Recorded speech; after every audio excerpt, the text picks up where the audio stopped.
Hold up, I ain't trying to stunt, man, but the Yeezys jumped over the jump, man. I be in and out of arenas like I'm Scottie Pippen. Left my elbow in the pot, a la Vince Carter. Bitch, you weren't with me shooting in the gym? James Harden with the range on me, nigga, way back. Coach, they won't knock me off my pivot, get it. Been flowing stupid since Vince Carter was on some through the legs arm and a hoop shit. And you can live through anything if magic made it. Ladies and gentlemen, if you don't know, now you do. Yes, sir. Lovers of the association, we are back. Round of applause for yourselves. Man, what an interesting NBA season that's about to embark on us. We got duos being tested with this new CBA. How long are the championship runs are going to last? The Charlotte Hornets are having a lot of patience with Mikal Bridges.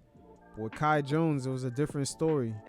And then Raja Bell, he talks about how the league had a database on guys' personalities, but all the sources were anonymous, which is very random. And we'll touch base with how James Harden losing leverage with the Houston Rockets has caused this kind of Philadelphia fiasco. So with the Charlotte Hornets, we're seeing how high of a tolerance level they have for certain players when we look at Kai Jones versus the Miles Bridges situation. With Kai Jones, he kind of reminds me of an early Dennis Rodman. If you go back and check out the videos, you'll see Rodman was a guy who had high energy, but had really nowhere to direct it. And with the guidance of the veteran players on the Detroit Pistons and San Antonio Spurs, they're able to guide that energy and utilize it best on the court. Same thing for when he went to Chicago. Michael Jordan was able to work around that energy, letting Dennis Rodman be free in certain situations, as we've seen in the documentary of The Last Dance, and he was able to make sure he was able to hone that energy into the court. And it seems like the Hornets nowadays, especially with the league getting younger and younger, they just don't really have the veteran presence to guide Kai Jones. But other than that, he kind of turned up on Instagram, and they let him go about 11 days later after making an announcement that he was going to be away from the team for a while. A goat time out there? I'm having a goat day? I had to do drugs or something. No, my greatest days of all time was in the long jump pit, boy. By myself, not a drug, man. I'm about to get traded. Man, I don't think so. I just never missed a day. I don't think I'm getting traded. I think the Hornets are very high on me. If I get that call on my phone, I will pack my bag. But I don't think that's going to happen anytime soon. And they get hit and so. Yo, Kai turned up. Now, in the video, Kai has his hair dyed in the Hornets colors. So he's invested in the team, and he was pretty much sweating in the video because it looked like he finished working out. He said he had a GOAT time, a GOAT day. You know, he's feeling like the GOAT. He's just pretty turned up. That's all it is in the video. I mean, you know, other people that probably don't understand guys like him or just that youthful energy are probably going to interpret it in a different way. And it's funny how after this video came out, the Hornets just said he's going to be away from the team indefinitely. That was weird. And then 11 days later, he's gone. It's just sometimes some of these NBA franchises, they expect a complete polished player to come into the league at 19 years old, not realizing that it's the franchise job to sometimes craft these guys and show them the way to becoming a pro, the way they work out every day, their regimens, how to become that true professional. And the Hornets strike me as a franchise that's always been youthful. I don't know if it's a money thing, the fact that they don't have to pay guys or they could stay below a certain threshold in the salary cap. It's never really been a franchise that's shown that they have an ability to go in a particular direction. They kind of been directionless their whole existence. But on the flip side of this whole situation, when we look at Miles Bridges and the tolerance level that they had for him, and this all started last season when Miles Bridges had rejected that $60 million offer the Hornets had sent him.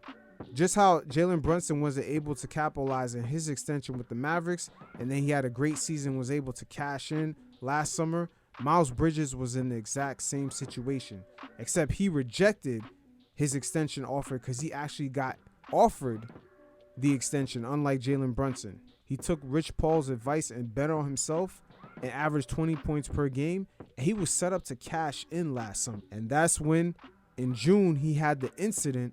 A domestic issue occurred, and he was not able to sit at the table and just sign at the dotted line. That's all Miles Bridges had to do. He did all the hard work. He gambled on himself. All he had to do is wait a few more weeks to sit at the table to sign that extension as a restricted free agent. The Hornets at that point pretty much had their backs against the wall because another team was going to offer him a great deal. So they would have had to either match or let him go. So just put yourself in that framework of you just grinded so hard. You have a chance to have generational money for your family, but your personal actions outside of your work stopped you from getting that money. You're right there at the finish line and you pretty much don't cross it. Like, that's crazy. So it's bad enough he got suspended for all of last season, and then in January he had an incident again, not necessarily an altercation with his girlfriend. He probably went to go visit his kids and he violated the protection order she had on him. It was some technicality stuff. I'm pretty sure the NBA investigated, the Hornets investigated it. His girlfriend actually went and defended him about the situation. Once again, it was a technicality issue of him violating the protection order. It could be something just as simple as him visiting his kids. So continuing on, the whole NBA season went past, and now the Hornets offer him a qualifying offer, which is only $7 million. Okay, the money is guaranteed. He signs it.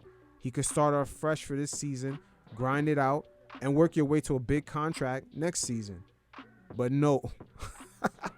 But no, Miles Bridges has had to start some shit again, as now, during this preseason, he's gotten to another incident with his ex-girlfriend by throwing objects at a car while his children were in it, endangering his kids.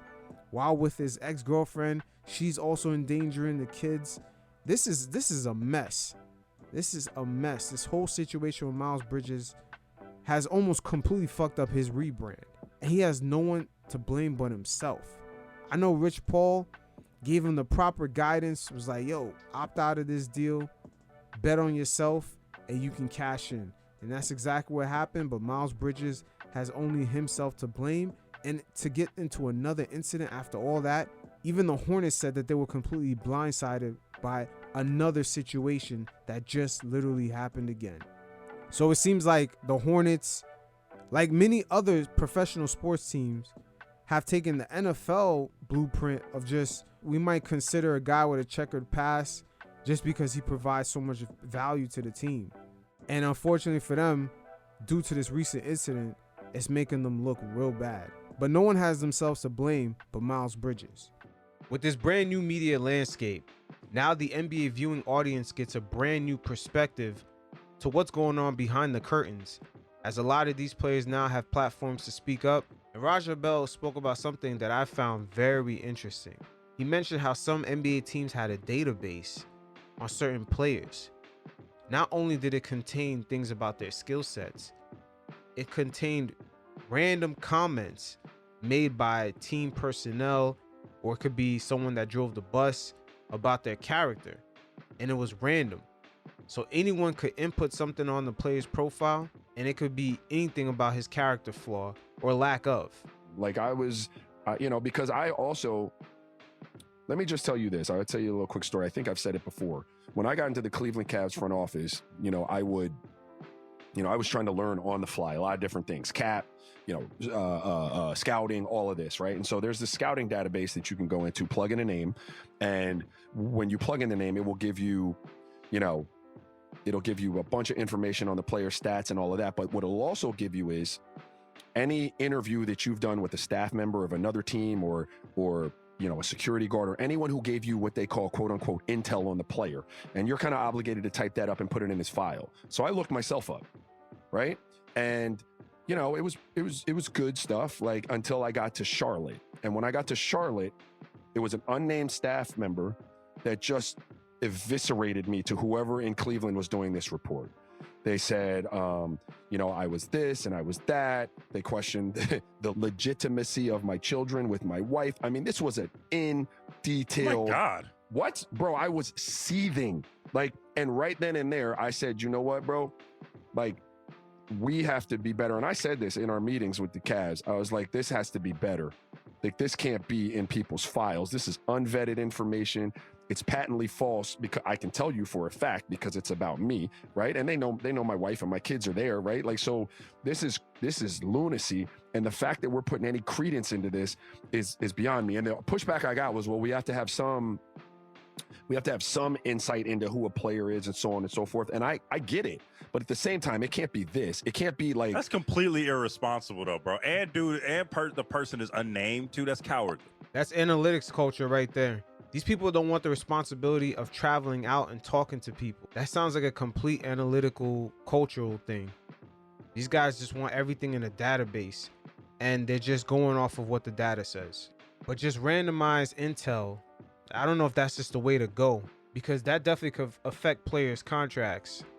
I don't know how the players union even accepts something like that.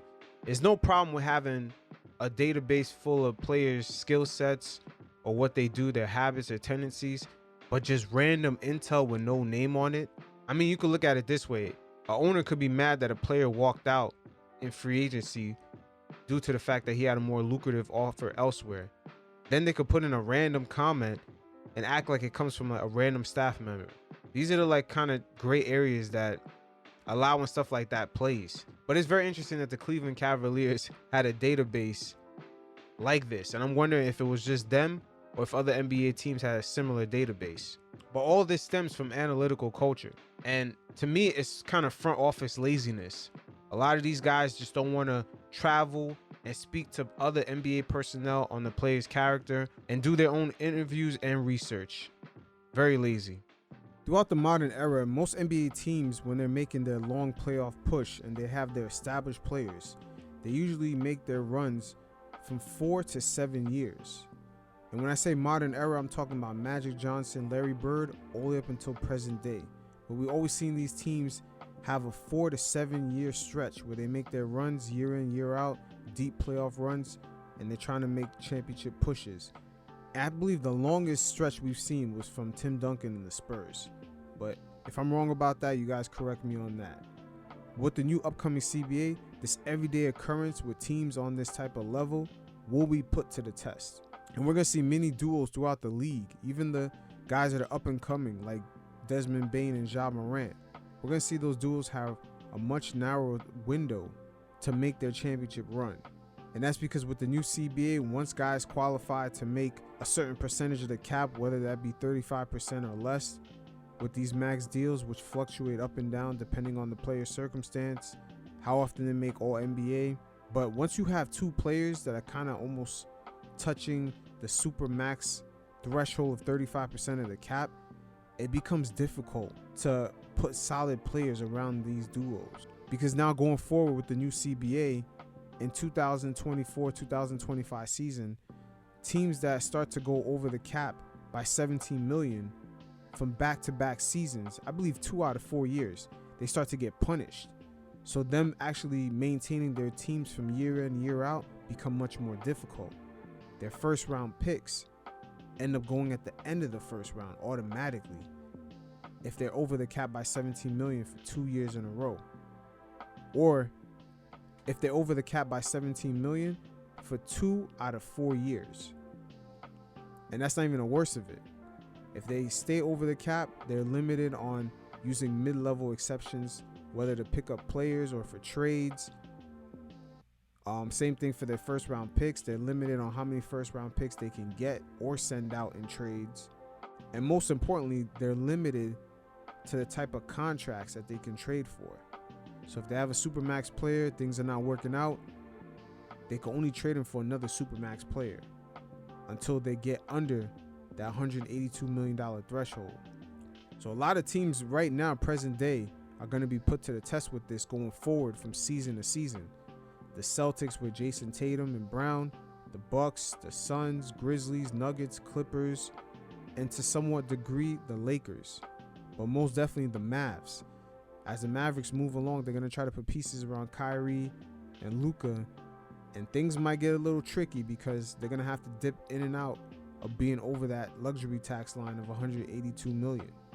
Now, for those of you that are watching the video version of this, as you can see here, the Milwaukee Bucks, especially with Drew Holiday having that extension coming up, these guys are pretty much going to be over the tax threshold for a good minute. And when you particularly have players that are hitting about 35% of the team's cap, guys like Giannis, Damian Lillard, just having one of those guys on your roster, things tend to get a little tricky on how to build a competitive team around these guys. We've seen Portland struggle with this with Damian Lillard making about 35% of the cap when he was out there. Portland, from year in, year out, they were a really expensive team. And it got to the point that it became harder for them to maneuver and find plays to put around Dame. And they were battling to get into the play-in, year out. But yet they were one of the most expensive NBA teams. As you can see, the Bucks are very close to that threshold line of hitting about $182 million.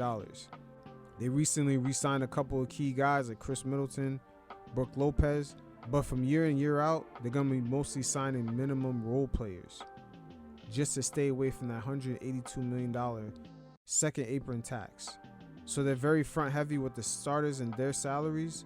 But once again, if an injury happens to one of their key guys, like Brook Lopez, he's getting older, it's going to be very hard for them to finesse and kind of find a guy to fit in there without going over that cap. And that's when all those penalties start kicking in once you hit over $182 million.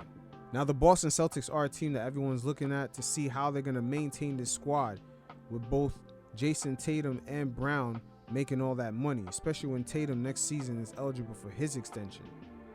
As you can see, this season they're still under the second apron tax. They hit the first apron, but mainly with the new CBA, all the penalties really kick in with that second apron.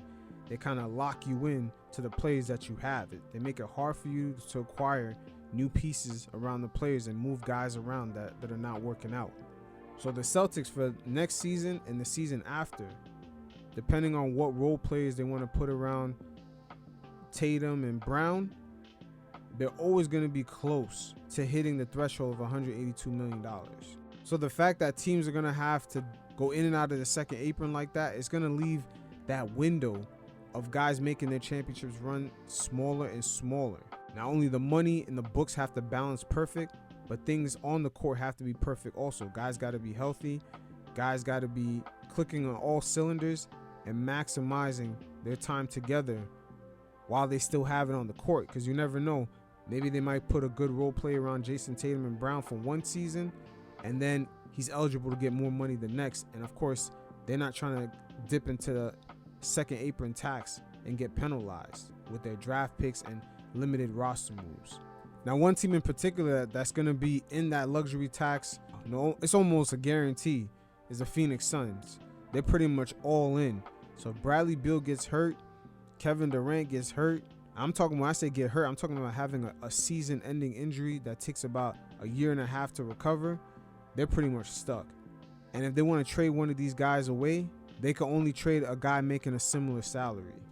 So from year in, year out, this team is going to be getting minimum contract role players that are looking to get a ring, or they're going to have to go the development route. They're going to have to dig deep with their scouts, get good second-round picks, get good late first-round picks, because for this team, it's going to be all about now, because going ahead to the future, 7 years out, all their first-round draft picks are going to move to the end of the first round, because this team is going to be over that $182 million second apron.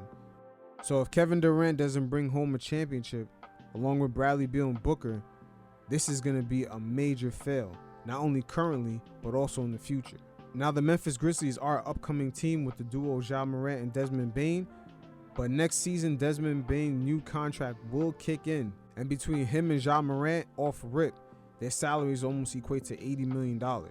And when you factor that in with some of their key guys like Marcus Smart, Jaren Jackson Jr., if they get a couple of role players, those numbers tend to add up quick.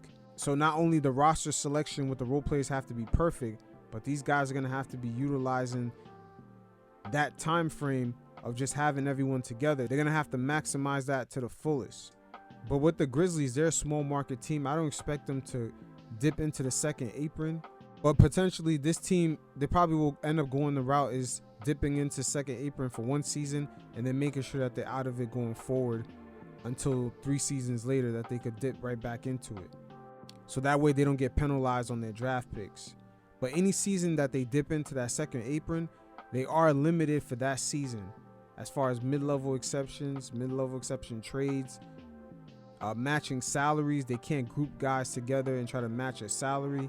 It's only same salary coming in, same salary going out. And this will be very interesting to see how the small markets maneuver around this new CBA, especially teams like Memphis and Denver. Even though Denver is kind of a semi-small market, but it'll be very interesting to see how they maneuver, because these teams don't necessarily have owners that are willing to dip into the tax, because their local TV deals are not going to justify that. And speaking of Denver, the duo of Jamal Murray and Nikola Jokic, that's going to be interesting to see how they keep those two together. And if Michael Porter Jr., the salary that they give him, is his play on the court going to justify it? Because if he doesn't have the output that they think he's going to have, he's going to put this team close to that second apron from year in and year out. And we definitely seen the Nuggets already kind of pre-planning to avoid certain tax implications with the loss of Jeff Green and Bruce Brown. So teams definitely have already started making pivots, making sure that they stay away from that second apron of $182 million. Now the Clippers are a team that have been currently over that cap for quite some time, but by the time the new CBA kicks in, they're going to have a lot of guys, especially their role players, out of this roster or just free agents. So they kind of escape that, especially going into that brand new stadium. I'm not sure if Steve Ballmer wants to flip the bill on a luxury tax and also deal with this team not having the output that he expected, which his team was already projected to win a championship in 2020. And just everything kind of been downhill ever since because of injuries. But when you have injury-riddled guys like that, especially with this new CBA, you are not going to want to lock those guys to high numbers where if you're over that cap, you're going to be pretty much stuck with those guys. So Steve Ballmer going forward, he might actually make sure that they're under that second apron just in case guys like Kawhi and PG are kind of immobile. That way he'll have enough flexibility to get out of those contracts through trades. But if the Clippers re-sign Kawhi and Paul George and they're over that $182 million luxury tax threshold, and then these guys end up getting injured, they're just going to be stuck going forward. And not only that, year in, year out, their first round draft pick 7 years from then is going to be moved automatically to the end of the first round. So next season, if they re-sign Kawhi and Paul George and they keep getting injured in 2026, 2027, 28, 29, all those first round picks 7 years out from each of those years are going to be at the end of the first round. So, but Steve Ballmer, it'll be very interesting to see how he negotiates these brand new deals. But with the league rest rules in play, he might actually have an upper hand with these guys being on the court. And the Dallas Mavericks with Luka, oh man, they better make sure that their books are right, because if Dallas is stuck with a shitty team, Luka's going to give them hell. That guy does not like losing, especially when he has Kyrie on this team. Who knows what Kyrie's going to do from time in, time out, but they definitely don't want to be stuck in a luxury tax hellhole with these guys going back and forth from year in, year out, losing draft picks. I mean, Kyrie just signed an extension, but Dallas has done a good job with staying under that tax threshold going forward.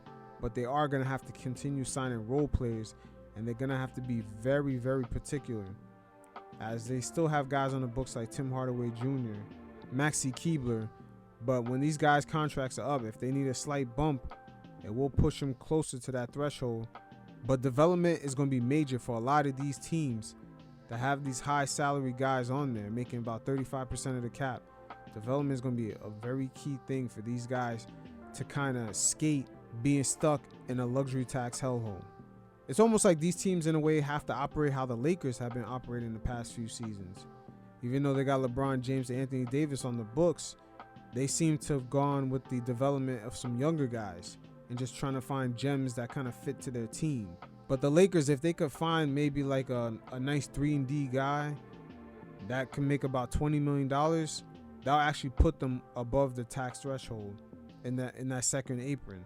So right now they're kind of stuck in the middle ground where they can only really afford, well, not afford, but they're only willing to sign guys around the $15 to about $11 million range. So this is the conundrum a lot of duos are going to have, is that once two guys are making 35% of the cap, their teams are going to have to be really selective on who they get, and their development is really going to have to be keen. But mainly for the first time, A lot of these duos, their championship windows, much more narrow than before. Throughout the whole NBA's history, there's always been backdoor deals going on during free agency, or just in contract negotiations in general. We've seen Kevin Garnett kind of have a rough time pretty much his whole tenure in Minnesota due to the fact that his GM at the time, Kevin McHale, kind of did a backdoor deal and the team ended up losing draft picks going forward and just getting all kinds of penalties. So things like this is nothing new, but I believe Daryl Morey in the 2022 offseason definitely gave James Harden some sort of back-end deal where he took a 1-and-1 and they had enough cap room to sign PJ Tucker and make other roster moves. And pretty much a promise was implied, would be my best guess, of him getting some sort of extension. But here's where things kind of get tricky, because it looked like James Harden was using the Houston Rockets as a leverage to make sure that he could maximize that next deal to its fullest potential.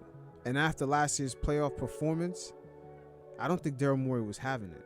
But here's another thing to consider. The upcoming CBA might have an effect on this deal getting made.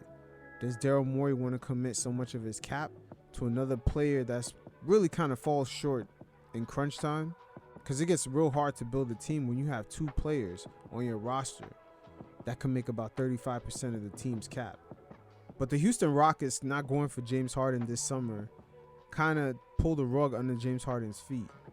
As you all know, Daryl Morey was not even speaking to him at the time as far as giving him an extension. He was making up some excuse that the league investigated them the season before and they couldn't even talk, which is bullshit. The guy is on your team.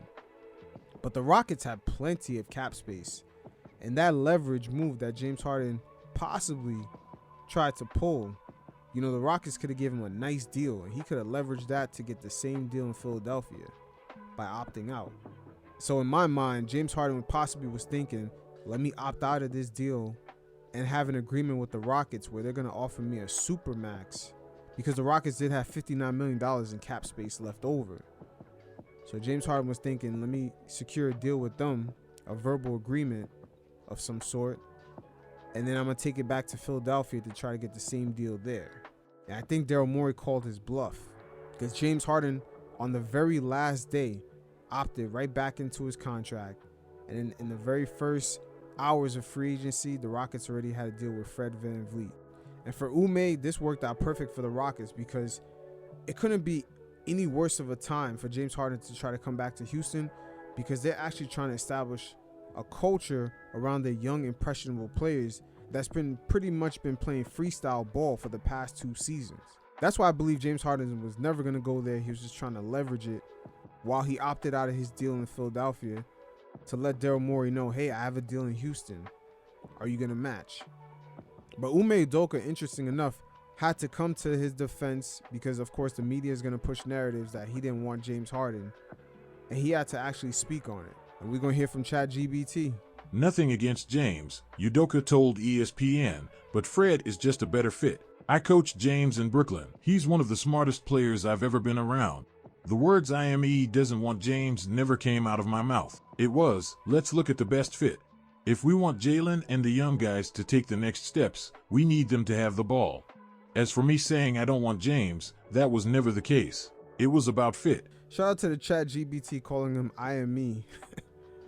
Oh, we gotta train ChatGPT on how to say the names.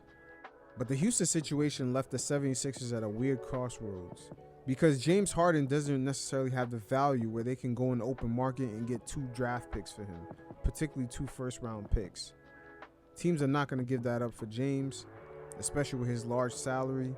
And at the same time, teams are not even going to give up a valuable enough piece that's going to keep the 76ers contenders, which is probably what they want, because we don't know how long Embiid's prime years are left. So they want to maximize that right away, which this situation kind of leaves the 76ers looking like Will and Jada Smith, where we're all asking ourselves, yo, just divorce already. We're tired of this shit.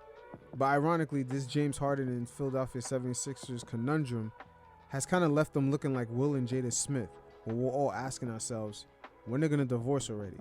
And whatever decision they do decide to go ahead with, either way, it's going to be a loss. So just get it over with already.